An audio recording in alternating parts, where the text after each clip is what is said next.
আমন্ত্রণ diamond cement প্রসঙ্গ চট্টগ্রামে। দর্শক, আপনারা জানেন চ্যানেল 24-এর সাপ্তাহিক এই আয়োজনে আমরা বৃহত্তর চট্টগ্রামের সমসাময়িক নানা বিষয় নিয়ে আমরা আলোচনা করার চেষ্টা করি।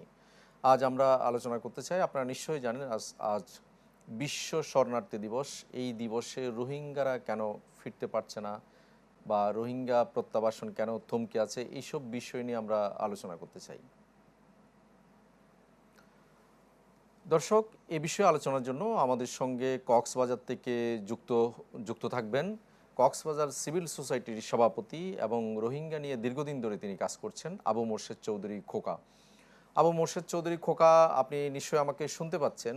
আমি যদি আপনার কাছে শুরুতেই জানতে চাই, সেটা হচ্ছে যে আমরা যেই বিষয় নিয়ে আজ আমরা আলোচনা করছিলাম, যে রোহিঙ্গারা কি ফিরতে পারবে বা রোহিঙ্গারা কি আদৌ ফিরবে, এই বিষয় নিয়ে আমরা আলোচনা করতে চাই। এবং সেই বিষয় নিয়ে সেইটাই আপনাকে আগে প্রথম প্রশ্ন করতে চাই, রোহিঙ্গাদের আসলে ফেরার সম্ভাবনা আসলেই কতটুকু?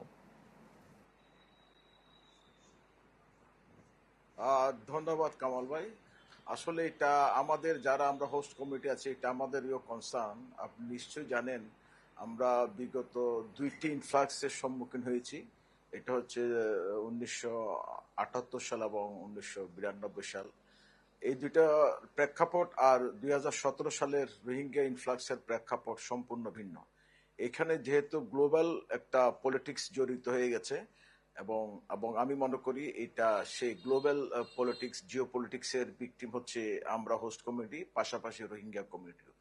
এবং আপনি আরো জানেন যে আমাদের যদিও একটু একটু রিপার্টিশনের কিছুটা আমরা আশা দেখেছিলাম, কিন্তু বিগত কয়েক বছর যাবৎ রাখাইন স্টেটটা আরাকান আর্মির দখলে যাওয়াতে এটা আরো একটা বড় ধরনের চ্যালেঞ্জে সম্মুখীন হয়েছে। যেহেতু আরাকান আর্মিরা they are not state party, যার ফলে নেগোসিয়েশনটা এখন একটা বড় ধরনের চ্যালেঞ্জের সম্মুখীন হয়েছে। এখানে দুইটা পার্টি হয়ে গেছে, একটা হচ্ছে মায়ানমার সরকার আর একটা হচ্ছে আরাকান আর্মি। সুতরাং সেই বিবেচনায় আমি মনে করি যে এটা আমাদের জন্য বড় ধরনের চ্যালেঞ্জ, আদৌ ফেরত যেতে পারবে কিনা।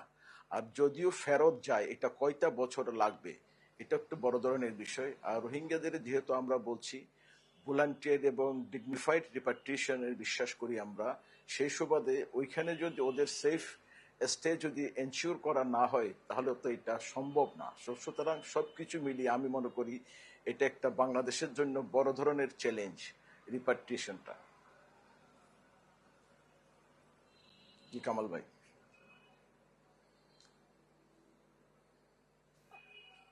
একটা বিষয় আমাদের জানার, সেটা হচ্ছে এই যে রোহিঙ্গা প্রত্যাবাসন যে থমকে আছে, এইটা আসলে সমস্যাটা কোন জায়গায়? যে আসলে বাংলাদেশের আলোচনার জায়গা, না আসলে বৈশ্বিক বা আন্তর্জাতিক যে সংস্থাগুলো আছে তাদের সমন্বয়হীনতা, কোন জায়গায় আসলে সমস্যাটা আপনার কি মনে হয়?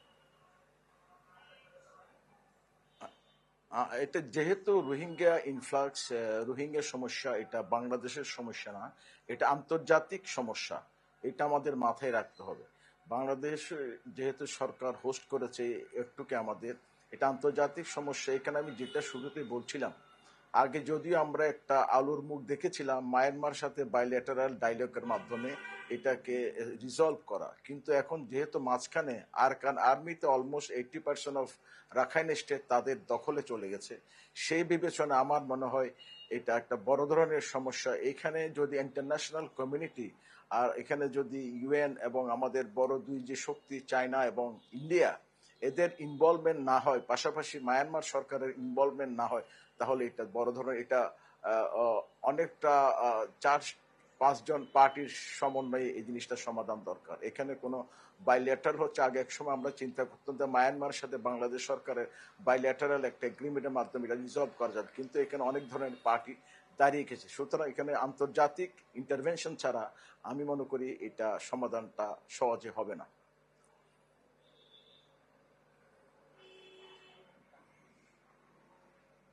আবু মোর্শেদ চৌধুরী, এই যে আপনি বলছিলেন যে আন্তর্জাতিক এইখানে একটা সংযোগের একটা ব্যাপার আছে, আপনার কি মনে হয় যে আমরা গত এই 2017 থেকে শুরু করে এখন পর্যন্ত নানা আমরা আলোচনা শুনেছি, এবং এই সময়ে এসে আপনার কি মনে হয় যে আন্তর্জাতিক মহলের আসলে মনোযোগ এই রোহিঙ্গা সংকটের দিকে অনেকটাই কমে গেছে? এক্স্যাক্টলি, আমি আপনার সাথে একমত। অনেকটা কমে গেছে।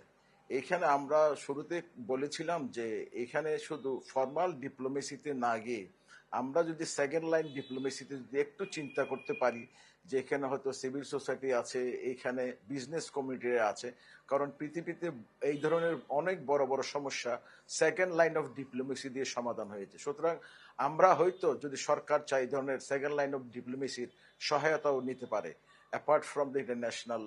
সুতরাং আমি মনে করি আমরা ইতিমধ্যে অনেকটা স্তমিত হয়ে গেছি এবং সরকার এবং বিদেশি সংস্থাগুলো খুব একটা আমরা আন্তরিকতা দেখছি না, ওদের তৎপরতাও কমে গেছে। সুতরাং আমি মনে করি বাংলাদেশকে আরো একটু প্রেসার, আরো একটু চাপ দিতে হবে বিদেশি সংস্থা এবং বিদেশি যেসব দেশগুলো আছে, আমাদের যারা বড় দেশগুলো আছে, বিশেষ করে চায়না, ইন্ডিয়া। চায়না চাইলে কিন্তু অনেক কিছু নেগোসিয়েট করতে পারে, যেহেতু চায়নার এখানে অনেক ধরনের ইনভলভমেন্ট রয়ে গেছে, রাখাইন স্টেট থেকে শুরু করে মায়ানমার। সো চায়না, মায়ানমার এবং আরাকান আর্মির সাথে যদি একটা নেগোসিয়েশন করা যায়, আমার মনে হয় এটা উভয় দেশের জন্য এটা লাভবান হবে আর কি, এবং এগিয়ে আসতে হবে বাংলাদেশকে। আবু মোর্শেদ চৌধুরী, এই যে বললেন যে চায়নার সাথে আলোচনার কথা বলছিলেন, এই ক্ষেত্রে আমি যদি আপনার কাছে একটু মানে পরামর্শের মতো জানতে চাই, সেটা হচ্ছে যে আপনি নিশ্চয়ই জানেন যে বাংলাদেশের প্রধানমন্ত্রী তারেক রহমান তিনি মালয়েশিয়া যাবেন এবং সেই সঙ্গে চীনেও তিনি সফর করবেন, এবং এই দুইটা দেশ এই রোহিঙ্গা সংকটের মধ্যে এক ধরনের গুরুত্বপূর্ণ ভূমিকা পালন করার জায়গায় রয়েছে। যেমন মালয়েশিয়া আসিয়ানের সদস্য এবং আসিয়ান এই সংকট সমাধানে একটু গুরুত্বপূর্ণ ভূমিকা পালন করতে পারে। সেই সঙ্গে চীনের কথা আপনি বলছিলেন। তার এই সফরে আসলে এই দুই দেশের সঙ্গে আসলে কি কি করতে পারেন বা আসলে কিভাবে এই বিষয়টা তাদের মনোযোগে নিতে পারেন?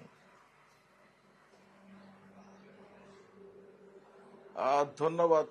আপনি যথার্থই বলেছেন। আমি জানি না আমাদের প্রাইম মিনিস্টারের এজেন্ডার মধ্যে কি আছে। আমি মনে করি এই রোহিঙ্গা সমস্যাটা একটা আমাদের আসলে এটা শুধু জাতীয় সমস্যা না, আন্তর্জাতিক সমস্যায় রূপ নিয়েছে। সুতরাং আমি মনে করি মালয়েশিয়া এবং চায়না, মালয়েশিয়া যেহেতু আসিয়ান কান্ট্রি এবং ওরা নেতৃত্বস্থানীয়, এবং এই এজেন্ডাটা উত্থাপন করা দরকার বলে আমি মনে করি।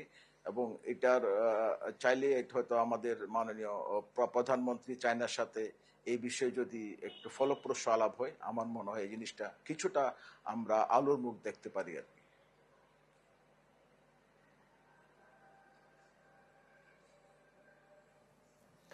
এই যে আপনি বললেন দুই দেশের সঙ্গে আলোচনার বিষয়টি, আমরা দেখেছি এর আগেও আসলে চায়না বিভিন্ন সময়ে বলেছে যে তারা রোহিঙ্গা সংকট সমাধানে তারাও আন্তরিক এবং তারাও চেষ্টা করছেন, কিন্তু আমরা তার খুব বেশি যে আসলে ফলাফল দেখেছি তাও না। তার মানে কি আসলে এই সংকটের মধ্যে আসলে চায়নার আন্তরিকতা আসলে কতটুকু, আপনার কি মনে হয়? চায়নাকে এটার কস্ট অফ বেনিফিটটা আমাদের যারা আন্তর্জাতিক কূটনীতিক এক্সপার্ট যারা আছেন, আমাদের পররাষ্ট্র মন্ত্রণালয়ের যারা কি পার্সন আছে, তাদেরকে আমাদের আসলে বিষয়টা হচ্ছে কস্ট অফ বেনিফিটটা বোঝানো। চায়নাও বুঝেন যে ওনাদের যে রাখাইন স্টেটে যে ইনভেস্টটা হয়েছে, ওরা যেহেতু একটা চিন্তা আছে বেল্ট অ্যান্ড রুট, যেটাকে আমরা সিল্ক রুট বলতাম, একটা ইকোনমিক করিডোরের কথা ওরা বারবার বলেছিল। সুতরাং এটা দুই দেশের জন্য লাভ। সুতরাং এই জিনিসটা কিভাবে ফোকাস করতে পারবে আসলে এই ইন্টারন্যাশনাল প্ল্যাটফর্মে, এটা হচ্ছে বড় জিনিস আর কি। চায়নার কারণ চায়নার ইনভেস্টমেন্টটা ইনসিকিউর হয়ে যাচ্ছে ওইখানে। সুতরাং এই জিনিসগুলো যদি দ্বিপাক্ষিক যদি আলোচনা করা যায় বোথ দ্য পার্টির, কারণ চায়না তো ওদের ইন্টারেস্ট ছাড়া কোনো উদ্যোগ নিবে না, তারা কমার্শিয়াল ইন্টারেস্ট ওদের জন্য ফার্স্ট প্রায়োরিটি। সুতরাং আমি মনে করি চায়নাও বুঝতে পারছে যে এখানে রোহিঙ্গাদের আসলে হয়তো ওদের হিউম্যান রিসোর্স বা অন্যান্য কিছু সবকিছু মিলে একটা পিসফুল একটা যদি অবস্থান থাকে, তাদের ইনভেস্টমেন্টটাও ভালো। সুতরাং সবকিছু মিলিয়ে আমাদের যারা ডিপ্লোমেট আছে তারা কিভাবে এটাকে প্রেজেন্ট করতে পারে, কিভাবে ওদেরকে বোঝাইতে পারে, এটার উপর ডিপেন্ড করে আর কি সবকিছু।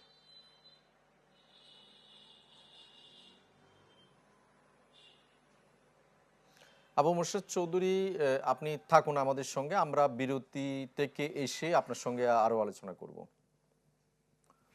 দর্শক, আমরা ছোট্ট একটা বিরতি নিব, ফিরবো একটু পর। দর্শক, আবারও স্বাগত ডায়মন্ড সিমেন্ট প্রসঙ্গ চট্টগ্রামে। দর্শক, আমরা আলোচনা করছিলাম রোহিঙ্গা সংকট নিয়ে। আপনারা নিশ্চয়ই জানেন আজ বিশ্ব শরণার্থী দিবস। এই দিবসকে কেন্দ্র করে রোহিঙ্গা সংকট নিয়ে আমরা আলোচনা করছি। আমাদের সঙ্গে কক্সবাজার থেকে যুক্ত রয়েছেন কক্সবাজার সিভিল সোসাইটির সভাপতি আবু মোর্শেদ চৌধুরী খোকা। আবু মোর্শেদ চৌধুরী, আমি এই পর্যায়ে আপনার কাছে জানতে চাই, সেটা হচ্ছে যে আপনি নিশ্চয়ই জানেন এই সংকট আপনি শুরু থেকেই পর্যবেক্ষণ করছেন বা এই সংকট নিয়ে বহুদিন ধরে কাজও করছেন। আমরা জানি যে এই যে ১২ লাখের বেশি রোহিঙ্গা বর্তমানে কক্সবাজার রয়েছেন এবং তখন তাদের বসতি করার জন্য সরকার প্রায় ১০,০০০ একর জমি সেখানে ব্যবহার হয়েছিল। কিন্তু এই পর্যায়ে এসে আমরা দেখলাম যে জাতিসংঘ আরও জমি চায়। সেখানে রোহিঙ্গাদের পুনর্বাসনের জন্য আরও নতুন করে জমি চায়। এই বিষয়টাকে আসলে আপনি কিভাবে দেখছেন? ধন্যবাদ কামাল ভাই। এটা আসলে একটা বড় ধরনের কনসার্ন। আপনি যথার্থ বলেন, আমাদের প্রায় ৮,০০০ একর জমি ইতিমধ্যে দেওয়া হয়েছে। যেহেতু এই বিগত ১ বছরে আরো ১.৫ লক্ষেরও অধিক রোহিঙ্গা প্রবেশ করেছে এক্সট্রা, সুতরাং সবকিছু মিলিয়ে প্রায় 2 মিলিয়ন প্লাস। এখন এখন যেহেতু একটা কনজেস্ট অবস্থায় আছে, এদের জন্য আবার জমি বরাদ্দ ইউনিসিয়ার চাচ্ছে, কিন্তু সরকার রাজি হচ্ছে না। কারণ এটা ভেরি ডিফিকাল্ট যে আমাদের অলরেডি আমাদের বন উজাড় হয়ে গেছে, আমাদের বায়োডাইভার্সিটি নষ্ট হয়ে গেছে, তারপরও এখানকার হোস্ট কমিউনিটিরা এটা সহ্য করেছে। এটার আফটার এফেক্ট কিন্তু আমাদের অনেক বেশি। তো আমি মনে করি এটাকে এক্সট্রা জমি না দিয়ে এই যে পলিথিন রুফ যেসব শেল্টারগুলো রয়েছে, এগুলাকে যদি আমরা রিপ্লেসেবল ফেব্রিকেটেড যদি ভার্টিক্যাল স্ট্রাকচারে যাওয়া যায়, তাহলে আমার মনে হয় এটা ভালো। এটা হলে দুইটা দিক আছে। এটা হচ্ছে ওদেরকে ট্রেস করা সুবিধা হবে এবং অনেকটা এক জায়গায় সবগুলো নিয়ে আসা। কিন্তু এক্সট্রা জমি দেওয়াটা আমিও যে হোস্ট কমিউনিটি রিপ্রেজেন্টেটিভ, আমিও এটাকে ভালো মনে করছি না। এবং আমি মনে করি যারা আন্তর্জাতিক মহলকে এটার উপর বেস করে ওরা যাতে থার্ড কান্ট্রি রিপার্টিশন, যেটা একটা ইউনিসিয়ারের ম্যান্ডেট রয়েছে, থার্ড কান্ট্রি রিপার্টিশন অথবা social integration, voluntary repatriation to their homeland. সুতরাং সেই বিবেচনায় ইতিমধ্যে হয়তো আমরা দেখেছি কিছু কিছু রোহিঙ্গা বিভিন্ন দেশে, কানাডা, আমেরিকা সহ বিভিন্ন জায়গায় ওরা চলে গেছে। সুতরাং আমি মনে করি ওদেরকে এক্সট্রা জমি না দিয়ে এই জায়গার মধ্যে কিভাবে অ্যাকোমোডেট করা যায়। এখানে আরেকটা বড় ধরনের থ্রেট হচ্ছে ফ্যামিলি প্ল্যানিং, ডেমোগ্রাফিক, যেটা আমরা থ্রেট যেটা বলে থাকি। প্রতি বছর ৩০ থেকে ৪০ হাজার নতুন শিশু জন্ম নিচ্ছে। সবকিছু মিলিয়ে একটা ভোলাটাইল সিচুয়েশন আর কি কক্সবাজারের প্রেক্ষাপটে। সুতরাং আমি মনে করি যদি এটা অল্টারনেটিভ কি করা যেতে পারে সেইটা আমলে নেওয়া দরকার যদি সম্ভব হয়। যেহেতু আমরা বাসাঞ্চলে এই পর্যন্ত হয়তো 34,000-এর মতো নিয়েছি, যদি ওইখানে অ্যাকোমোডেট করা যায়, ওইখানে কিছু শিফট করা যায় কিনা। আমি এক্সট্রা জায়গা দেওয়ার পক্ষে না। আমি মনে করি এখানে যে জায়গাটা আছে ওইটাকে কিভাবে ভার্টিক্যাল স্ট্রাকচারে, যেটা পার্মানেন্ট স্ট্রাকচার না, ফেব্রিকেটে যেটাকে রিপ্লেস করা যায়, ওই ধরনের কিছু চিন্তা ভাবনা অল্টারনেটিভ করলে সবচেয়ে ভালো হয় আর কি।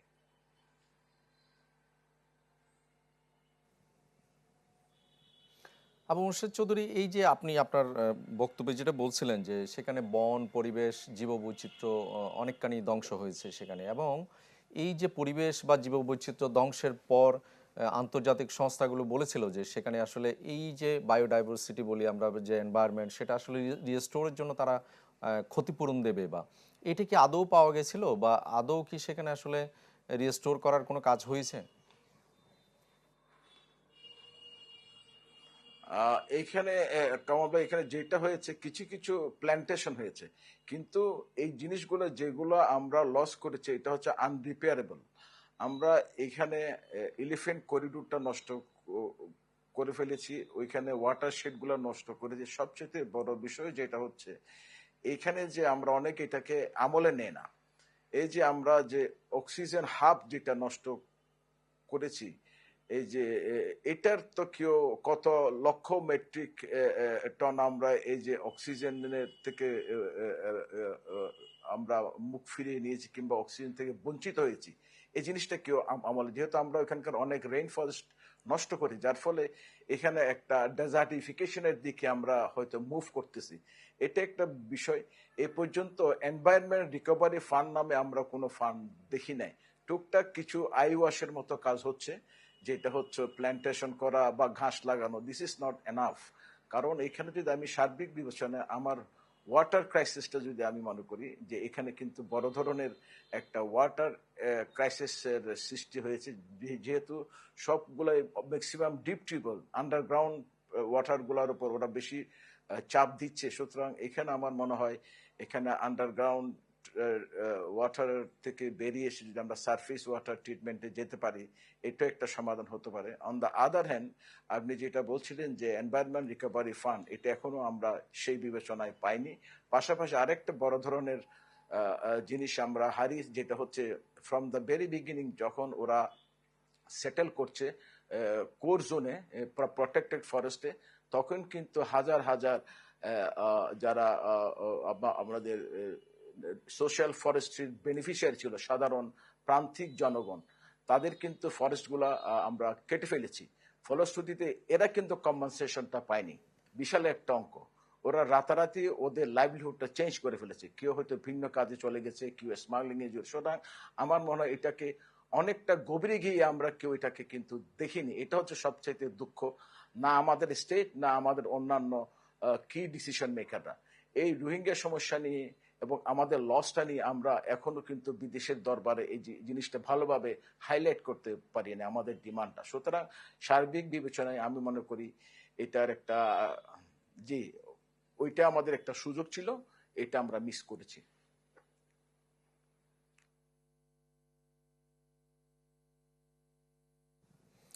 আবু মোর্শেদ চৌধুরী, আপনাকে অনেক ধন্যবাদ। আপনি মূল্যবান অনেকগুলো বিষয় তুলে এনেছেন এই রোহিঙ্গা সংকট সমাধানের জায়গা থেকে। আপনাকে অনেক ধন্যবাদ আমাদের সময় দেওয়ার জন্য। দর্শক, আপনাদেরকেও ধন্যবাদ। ভালো থাকুন সবাই।